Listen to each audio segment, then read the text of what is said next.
Welcome to the official kickoff of the Summer of Champions with June's Ask the Expert session for Champions Assembled. We'll continue our champion-filled summer with July's Age of Champions and August's Champion Wars sessions. Today we have champions assembled from a partner, customers, and from within ServiceNow.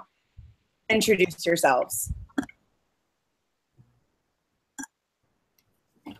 So good morning, my name is Ryan Koval. I'm the Director of the Service Management Office here at the Washington State Department of Health. And I am responsible for the delivery of new services and processes and oversight of existing processes through the Service Management Office, and in charge of program management for our service management program here at the Department of Health.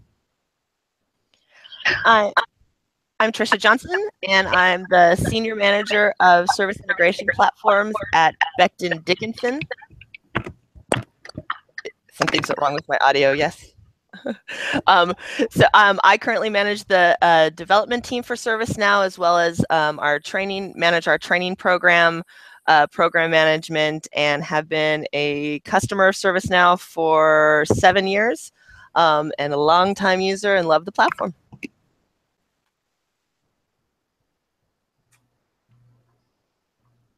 Hi, my name is Heather Wagner. I work for ServiceNow. I was a customer for approximately 6 to 8 years before I became an employee. I've been here for about 2 years now, so I have about a decade of ServiceNow experience. Good afternoon. My name is Brian Uhelski. I'm the Regional Sales Manager for Acorio. We're a global services partner in the ecosystem, and I've been in the ecosystem myself for about a year, 20 years in the consulting business. And finally, I am your host, Britt Champeau. Thank you so much for joining us today. As you may know, if you've been watching our sessions, I've been with ServiceNow for 3 years, and I was a customer for a number of years before that, having been in the ServiceNow ecosystem for about 10 years. So we've gotten this group of people together today, which if you're at Knowledge, you may recognize as a repeated group from our pre-con session. And we're going to talk about all 3 of the main areas of champion enablement. We're going to start with communication and training. We're going to move into program management. And then finally, we're going to get into introducing ServiceNow to the enterprise. And we have 3 fantastic experts with us that were introduced from our customers and our partner. And then Heather Wagner internally is going to talk about having been a champion both internally in ServiceNow and externally as a customer and what the differences are there. I really want to talk about Trish. You have kind of changed the game when it comes to the way that communication and training drives adoption within an organization. And I was hoping maybe you could explain to our viewers today what it is that you've done to make that go so smoothly within your organization. So absolutely. So one thing that you'll always hear me profess is you can build the best functional solutions in the world, but unless you have the corresponding training materials and have really involved your stakeholders in the process, it will still fall flat. So what we really strive to do and I know Ryan will get into this with program management, so I'm going to focus on communications and training, but it's you have to involve your stakeholders from the beginning and get them excited about what it is. This is not just, another platform tool for them to use every day. You need to involve them in the whys. Why are you doing this change? So we have a very strategic campaign, if you will, that we do. And we kick off with, going out and not only gathering our requirements, but talking to the stakeholders about why they're engaging in this change. And over the course of our implementations, we've developed templates. Sometimes they may not know why, right? And so we have a series of questions we go through and ask them, why are you doing this change? What are the key benefits for you? What are the challenges with your stakeholders that you may be servicing? And really work on this template, then develop a communications plan and a training plan that is specific for stakeholders that were coming in. And part of that is not just waiting till go live and have a cake, which is a big piece of this. It's really jumping out ahead of the game. When you kick off the project, don't just involve your project team. Let everyone know, your key stakeholders. Hey, we're kicking off this project. This is why you're going to care. Come get involved. And here are some opportunities for you to get involved over the next month, 3 months, whatever the size of the project is. Also, they may be getting that message and thinking, oh no, another thing I have to learn, right? When am I going to get trained? What's going on? So one of our first communications that goes out to them not only says, here's this change that's coming, it specifically says in our communication template, provide your training, dates or your training plan. You may not know your training dates, but specifically address that with those stakeholders. We're going to train you. There will be videos. There will be live demos. There will be whatever your training program is. And so they're already feeling, because that's very important here, they're feeling that you're addressing their individual concerns. So communications, kick it off early. Talk to not just your project team. Talk to the people that are going to be your fulfillers, your requesters. Really get involved, get out there, spread the word of what's going on. And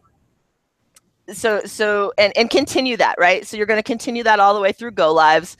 And I know out on Champion Enablement, there are tons of templates to help you with this. And I think there's even a communication and training project plan out there now.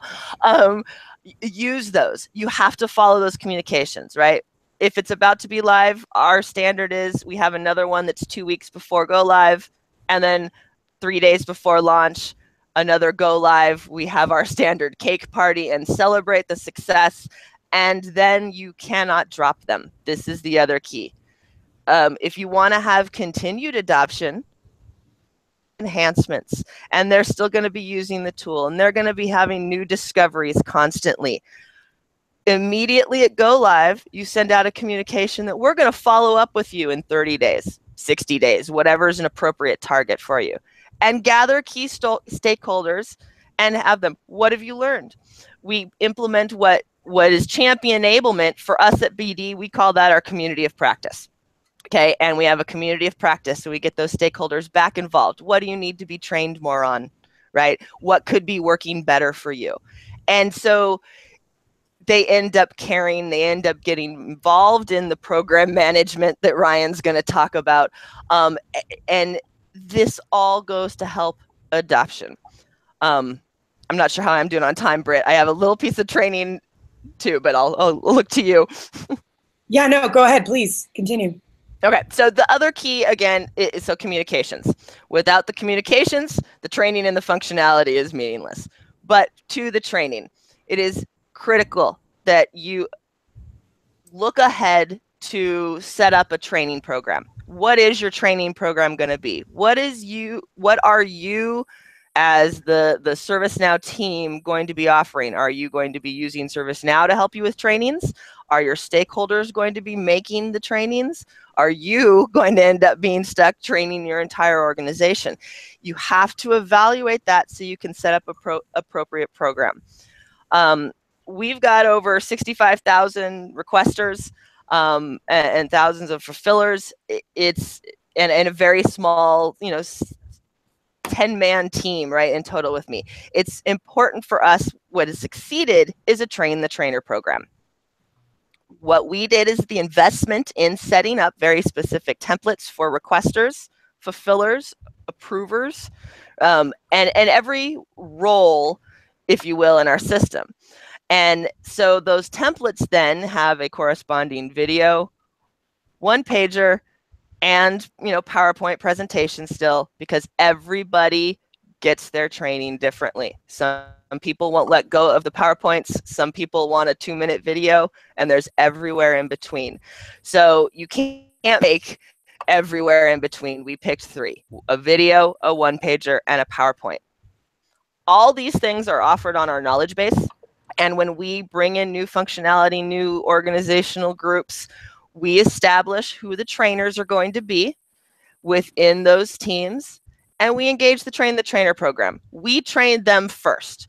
We train them. We enable them to be knowledge managers and own the training materials, and they come back to us for consult, but then they really own those materials, which is what you want. Not only are those resources not then, on your team, it's their processes. They're the business. They're the ones that know these users. So the Train the Trainer program has been extremely successful for us. And again, lots of templates out there on Champion Enablement. The videos are very successful. So are the one-pagers, and lots of resources for that. But whatever your role is in making this ServiceNow happen for your organization, those two things can't be forgotten: communications and training. And they often do get set aside because we are trying to roll out requirements so quickly. So that's my summary. Thank you, Trish. Now, that was great. As a reminder to those of you who have been using Champion Enablement for a while, or maybe new to Champion Enablement, we do have examples of videos. We do have PowerPoint decks out there that you can use. Some of them are even solution specific, and we have one-pagers for each of our solutions that were released around the knowledge time frame. So please take a look out in our Introducing ServiceNow to the Enterprise section under Present ServiceNow Solutions for that content. And of course, it's Landscaping Day. Now that we've talked about communication and training, I'm gonna talk to Ryan now. Ryan, what you've done over at the State of Washington Department of Health with program management, and the way that you've been able to create that service management office over there is something that I think we all strive to do, and none of us have really been able to do it as effectively, and certainly not as efficiently as you've been able to get that done. So could you share some pointers how you did that, and how you've been able to spread that strategic mindset across your organization? Sure. So I joined the Department of Health about 1.5 years ago in the midst of a project to implement ServiceNow for 25 request workflows and 5 ITIL processes. And so I really came in during the middle of something huge, and they were going for a big bang approach. And so one of the struggles immediately that I saw was the need to manage people, process, and technology across a huge amount of process owners and managers, business service owners across HR facilities and risk management offices, and kind of bring in all the chaos and put it into a program. And so, reviewing all the materials that ServiceNow had and kind of stumbling onto the Champion Enablement Center, I stumbled across the governance framework, and I was able to adapt and leverage the concepts in the governance framework that ServiceNow puts on the Champion Enablement Center to kind of build a one-page map for roles and responsibilities, the purpose, the objectives, the goals of a governance framework to kind of steer what ends up being for us our first enterprise system based on ServiceNow that we call Service Central. And really what it came down to is taking those 12 pages in the governance framework, putting it on a one-page map so that our steering committee members could see their roles and responsibilities, so that our process owners and managers could see their roles and responsibilities, and how they all interoperate together to produce, successful releases moving forward week after week or quarter after quarter. And we just found it to be really, really useful in terms of getting people to play together. So that was one thing. The second thing was, as soon as we were able to kind of bring in that chaos and manage it, we needed to start identifying and managing our improvement opportunities to ensure quick wins and long-term success. And so what that meant was developing a priority scheme based on severity and scope for impact and severity across all of our bugs, defects, enhancements for HR, IT, facilities, risk, bringing all that in together and really using the collective group to get them in a room and say, okay, HR, you've got this one list of defects and enhancements that you're saying need to be worked on. Risk management, you've got this one list of defects, enhancements that need to be worked on. Yes, yours is a priority, and we recognize that. And yes, HR, you guys have a priority, and we recognize that. How do we work together to make sure that what we're putting forth in the next release, whether it's weekly or quarterly, are the right things at the right time. And so we developed kind of an approach for determining what kind of improvements that we were making, whether they were minor improvements or major improvements, and based off of that, we rolled them into a continual service improvement model that is based off of ITIL and works through gathering, processing, analyzing data, rolling them up to a steering committee for prioritization based on our governance framework, and then pushing them through weekly or quarterly releases. And so I'm going back to mentioning the governance framework because it was really critical for everyone to understand the key elements in there from a technical, integration, strategic, and portfolio aspect of how they were playing out their roles and responsibilities and in relation to those key areas. We then took a look, once we started to have our first couple successful weekly and quarterly releases, we realized the need that we wanted to kind of take this a bit further and expand for future, where are we going down the road? And so I stumbled upon a roadmap template on the Champion Enablement Center again, and that enabled me to be better able to articulate where we wanted to take our Service Central platform based off of ServiceNow in the future. It was able to provide me with the ability to demonstrate the value and the benefits of IT service management and really expand it to an enterprise program across people, process, and technology. And the key thing that I want to stress for people here is that we're all looking for something or a better way to provide information to others that you're trying to bring on board to a program and get them collectively to work together to understand the goals and objectives of what it is that you're trying to do. And someone's always done something before you, and there's so many templates and information that's provided to you off of the Champion Enablement Center that you can leverage and adapt to fit your environment, to use them to get that information across and get everybody on the same page to help move your program forward.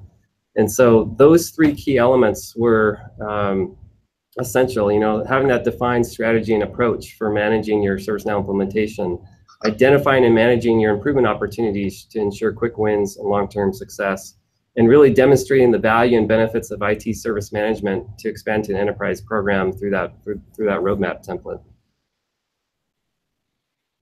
That's fantastic. Thank you so much, Ryan. That was great. I am going to do a follow-up with you here shortly, but I do want to get to Brian and talk to you about introducing ServiceNow to the enterprise. So you walk in to all these different companies all the time, and you have to introduce a new concept, what ServiceNow is, which historically an IT shop, right? And even though we've been doing other things for the last few years, that's still what people think of if they know who we are. So as you're going in and you're introducing ServiceNow to these organizations, maybe talking to a business unit unassociated with IT, how do you start those conversations? How do you engage with the non-technical folks?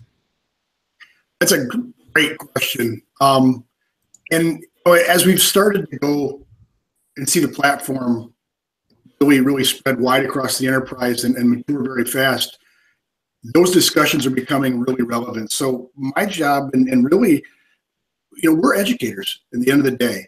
And that, whether it's me, the sales guy that's out on the road helping and working in tandem with ServiceNow to help, get the platform out there, or you're the person that is the champion internally and you're trying to really increase adoption across the enterprise with your organization. We're all kind of selling, and really that has sometimes if you don't live in that world, that has a negative connotation for some folks, and they cringe, almost like public speaking.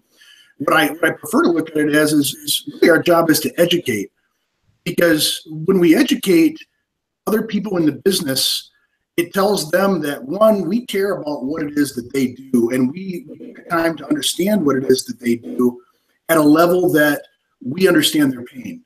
And if you can start off the conversation by understanding and recognizing where they're having challenges and really see the impact that those challenges are having on their ability to to do their job well, you're enabling them and throwing them a lifeline. When that starts to have, when it has that feel to it, and one, it makes it much easier to deliver a message that comes through in the way it's intended, which is to, that I'm not telling you this for any other reason, but for the fact that I really care. I've got Rob, my screen on the other hand, it just popped up really big. And so it's, that's the big thing. So leveraging, when you leverage the tools as a champion that ServiceNow has made available, it makes it a lot easier to send that communication preemptively, whether it's, sharing success that you have and kind of, building that consensus based on the, nothing draws a crowd like a crowd, strategy. When you're excited and you're having a go live, that's a great opportunity to bring in folks, if you haven't already, bring in other parts of the organization to start to understand what it is that you're doing with bringing in this technology into the organization, and that can benefit as well. Does that answer the question? I mean, I could probably go on for a long time in terms of, all the different ways that you can leverage the tools that we have available. Yeah, no, I think that was really good. When in my own personal experience, when I've had to talk to other areas of the organization, it's just so important to speak their language, and you kind of hit it on the head when you were talking about nothing draws a crowd like a crowd. And make sure that as you're having these conversations with people, that you're not trying to sell them your ideals or your processes, but you're trying to help them map their processes and their ideals and make the tool work for them rather than fit them into the tool. So I think you hit it right on the head. Hi, Rob. I'm going to get to you in a minute. Your face is like right there. We're so happy you're here. But before I go to Rob, I'm actually going to switch over to Heather and ask her a little bit about, Heather, you've been in this really unique position that you and I have shared in the past, where we were we were kind of pushing the ideals of ServiceNow, spreading the good word, as it were, and into ServiceNow as employees, and we're still pushing go lives. We're still building product. We're still having to drive adoption within ServiceNow to get areas of the ServiceNow organization who aren't maybe bought into using us as their solution yet on board. And so I wanted to see, what have you been able to apply from being a champion within a customer to your role in ServiceNow, and how do you think that what you've learned in that scenario are customer champions that are out there right now? Wow, that's a kind of a heavy question there, Britt. I learned a lot by being a customer. That's definitely true. What is universal is that people really want to have their job done easier. They want you to make their work easier. They're not looking for anything that's going to make their job more difficult, and they also want to know that they're being heard.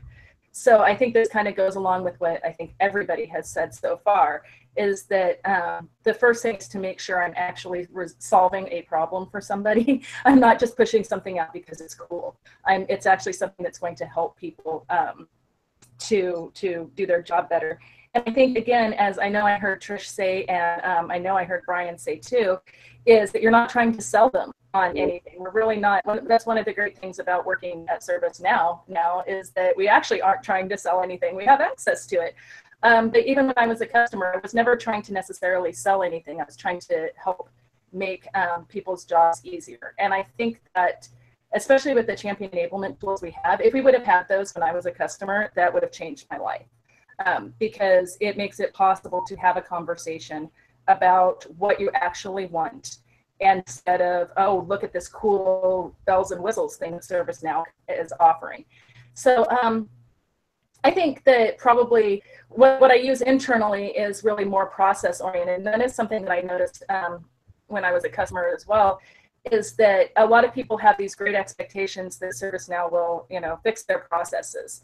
And actually talking to everybody about what their processes are, walking through those and walking through what we can do with that, instead of just expecting the product to fix everything for them. and walking through that, really understanding what their job is. That helps people get on board quite a bit. I would say I've had a lot more adoption with that, with walking through their processes. It's also helped our development time. By walking through processes, you can make sure they're solid, and you're not spending time developing an automated process for something that is ultimately not going to work. So it goes back to, I think, what everybody else has said, really understanding what we're doing and what people need to do their jobs.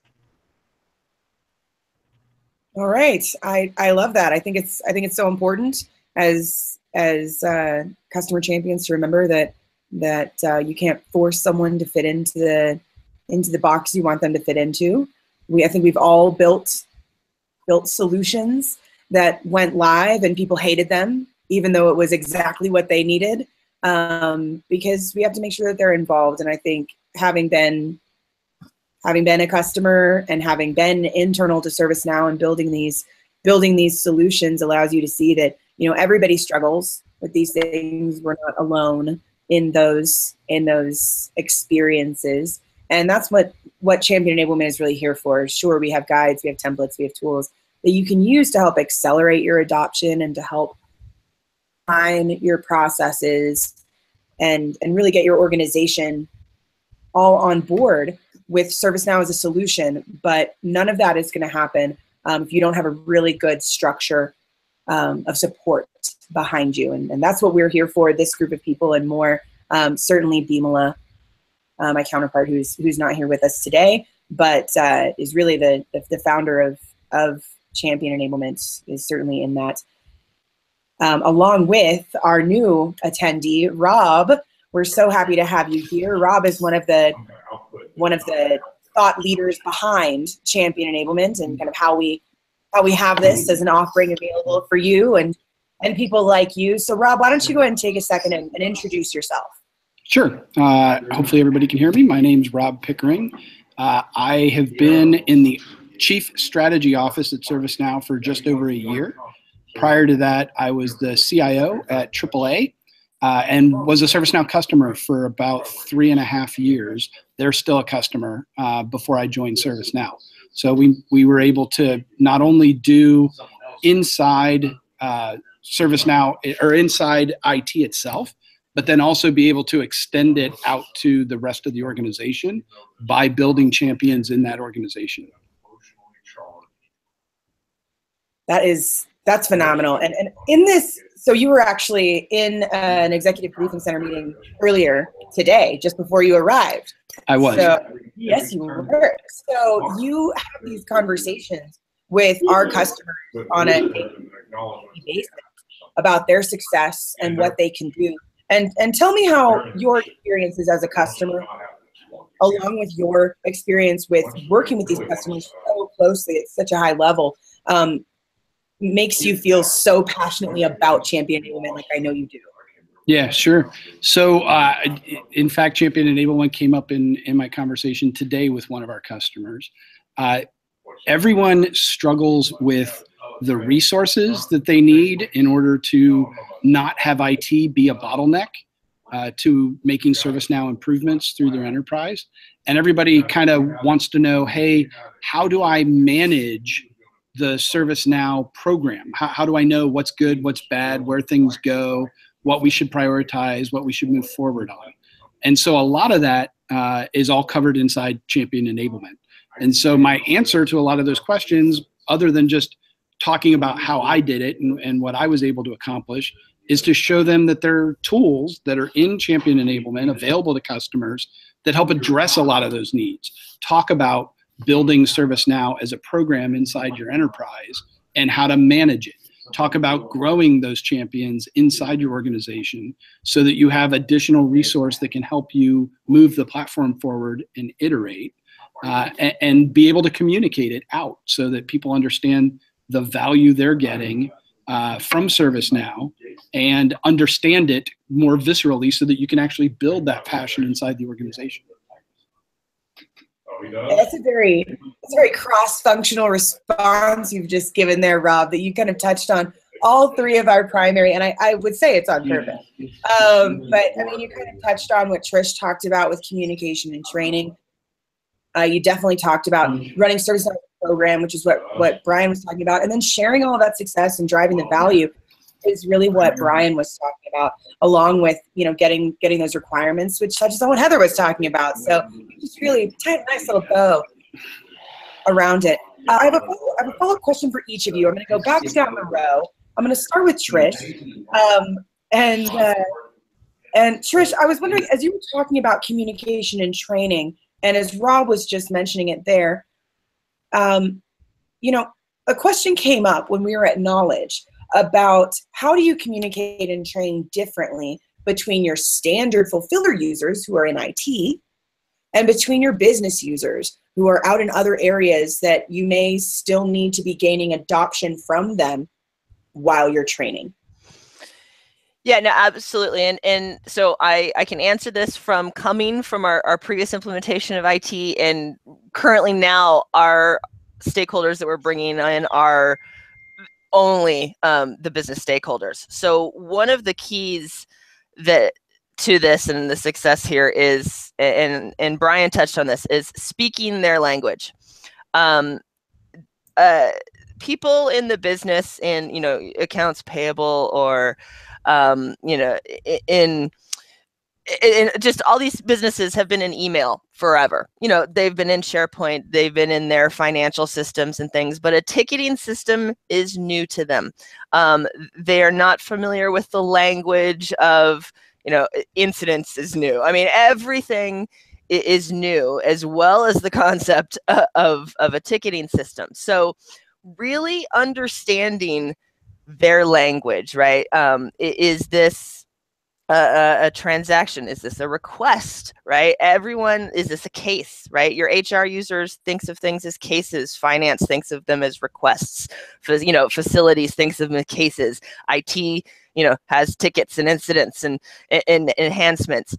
You have to speak their language. Your trainings have to be in their language. And actually twofold, and this goes back to the train the trainer, right? This is where you're gathering in the requirements, how you're framing up the training, talking to those people, the leads, you know, your primary stakeholders, about how their users are receptive to it. You know, well, we can't even access videos. Those are going to do us no good. You know, we have to have, you know, PowerPoints. Oh, all of our users are in Chile and speak Spanish. So you're going to have to not only be in our language, but have all of these translated, right? So it goes back to the involvement, right? That's the key across all of these areas, is involving the stakeholders. What do they need, right? And you're going to have to gather that language, right? Because that's going to be in your functionality too when you're in the business, not just in IT. You're going to run into this not just in training, right? That language is a key. And I know at Knowledge, I think someone was talking about a glossary or some of these that came up, an idea, right? A ticket, a case, something like that. And so that's something that we could work on in Champion Enablement together, which would be fantastic. Yeah, we're currently building that right now as we speak, just so you're aware. So that'll be helpful to everybody, right? Because, you know, if you haven't been in HR before and you've primarily in IT, you don't know what's a case, right? You suffer from the same thing that they do in trying to fulfill their requirements and their functionality. So it goes back to involving them, establish a super trainer, if you will, in every group, talk to them, right? And you're going to get some of that language. You're going to get their needs. And again, there's a template, and I think it's in Champion Enablement. I'm sure it is, that it's a series of questions that addresses what will be your training challenges. And you gather that when you gather requirements. And getting that early as part of the project will help you succeed with business or with IT across the board. So. No, I think that's fantastic. I really appreciate that. And I appreciate you bringing up the translator. That is something we're working on as we speak. There's a really fantastic acronyms and definition list that came out in about 2011 that I've been storing in my Gmail because nothing purges out of there ever. That we in Champion Enablement are working on right now. Our fantastic intern, Erin, is making something so that our business units, our customer success managers can say, yes, if something over here is called an incident, over here it's called a case, it's called, across the different areas. So we're planning on having that done very, very quickly. That is our plan. So thanks for bringing that up. No, that's awesome. That was one of my favorite ideas from Knowledge. Yeah, So. I love that. I loved that idea. And it's really good practice for Aaron to experience for him as well. So everybody gets to get something positive out of it.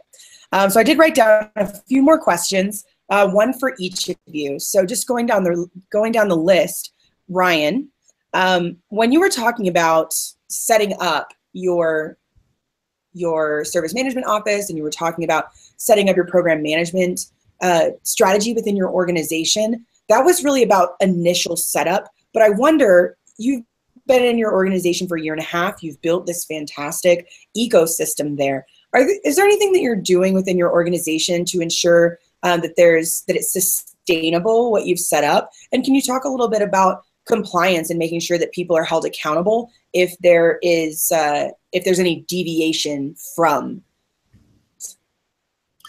Yeah, so we have about 11 process owners and managers, and then we also have the service owners across our towers, across HR, facilities, and risk.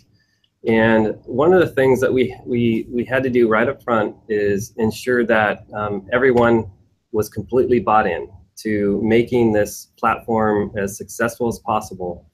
And one of the challenges with doing that is making, enabling people to feel good that the things that are their priorities, whether you're in IT or HR, for example, are going to be treated the same and are going to be worked on the same, so that HR things will move forward and get implemented on the platform, or vice versa with IT or risk, et cetera.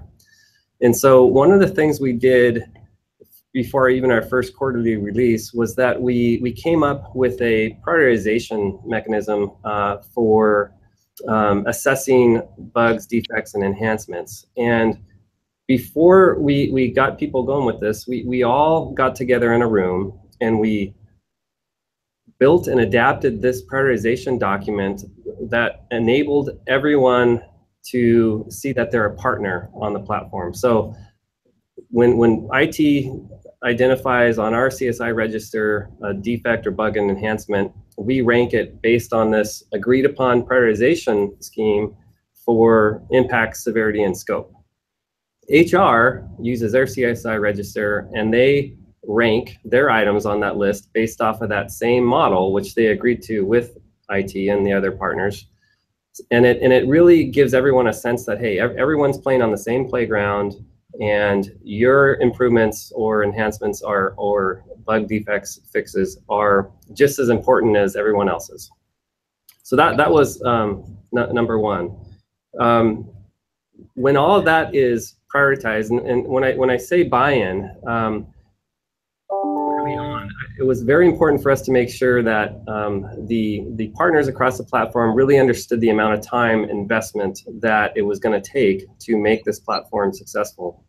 And so what I mean by that was, I don't think HR or IT even, or risk management offices really understood the time commitment. So we have a series of meetings that occur on a weekly basis over the course of a quarterly release, or even over the course of a month, to perform CSI activities. And that was a huge time commitment, and it's an ongoing time commitment that really culminates in the at the end of the month. For example, we get together as a team and we're looking at our top priorities across the system based on that prioritization scheme, and we're sticking stickies up on the wall and voting on what our top priorities are as a collective group.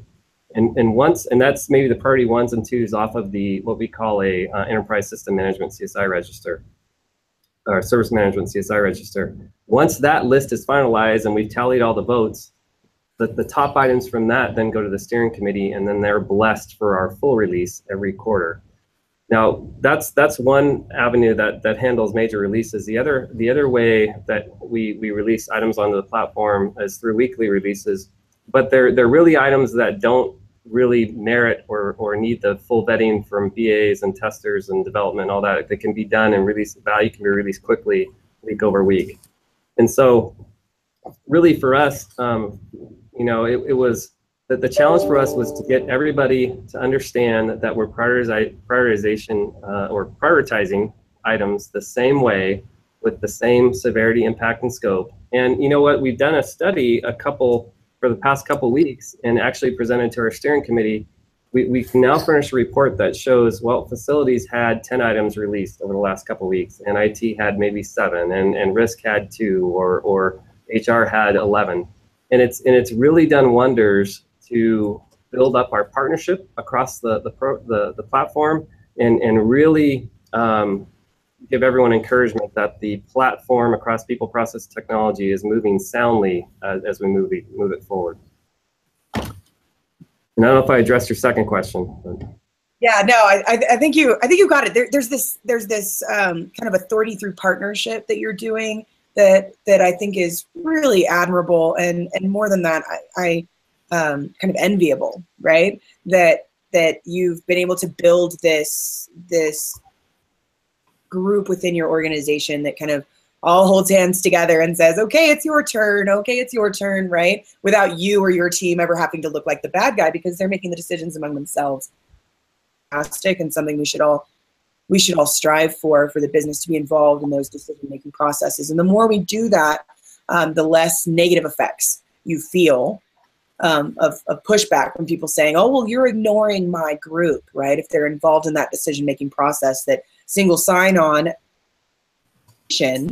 may be more important than adding a checkbox to an individual form for an individual department, and they can work on that together and see that in a room together, then you have far fewer problems with compliance than you normally would with kind of shadow IT. So that was great. Thank you. Thank you, Ryan. And then Brian, it's your turn. Yay. So as we were talking a little bit about sales before, internally and externally, and you're going into all of these customers, I was just thinking about what your prep looks like for that. If you're going to go in and you're going to talk to somebody, does that look different from when you go in and talk to somebody that's in, say, security, or does that look different from somebody that works in business apps? No, it does, because and it goes back to that speaking their language. So if you understand how those your constituents are what metrics they track, how they define success, it makes a lot of difference, and it sends that unconscious message that, again, you've taken the time to learn and express the value of the platform in their language, right? So for instance, customer service might think in terms of mean time to resolution in a different way that the IT service desk does. Case, it may be, HR, that may be case clearance rate, or how quickly your case closure rate is. But those are key metrics, right? They all might be fundamentally be able to be broken down to the same thing, but that's not really your goal there. What your goal is to say, hey, I know that that's something you've struggled with, and I think this might be something that you may not be aware of. You're enabling them to do something. So it opens up the discussion on a totally different level, and it really allows you to kind of get into their mindset a little bit, so that you can have a more peer-to-peer discussion.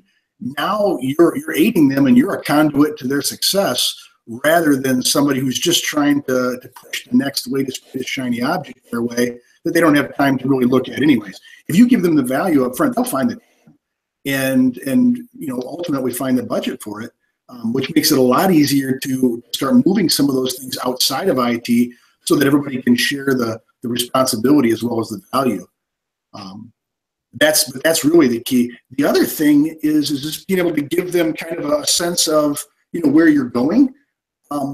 If you are, if you have this roadmap kind of that you've already thought through, and maybe you're having discussions with some parts of the business but not others, the biggest challenge can be moving too fast and not bringing everybody along at the same pace, because that can create some divides internally and really make it feel to some folks like they mean less, or that you just care more about others, and for whatever reason. So that can create some walls. So by sharing that roadmap up front, it allows them to get the message to say, hey, I kind of see where things are going. Figure out how to work them into the process. What you also have to be prepared for is not everybody's going to buy in right away. And that's not, we talk a lot about how fantastic the platform is. That's why we are champions. In reality, not everybody comes into this with the same mindset. Some folks see it as a threat. Some folks see it as, a department trying to expand their clout, power, whatever. And we know how those situations can evolve if not handled appropriately.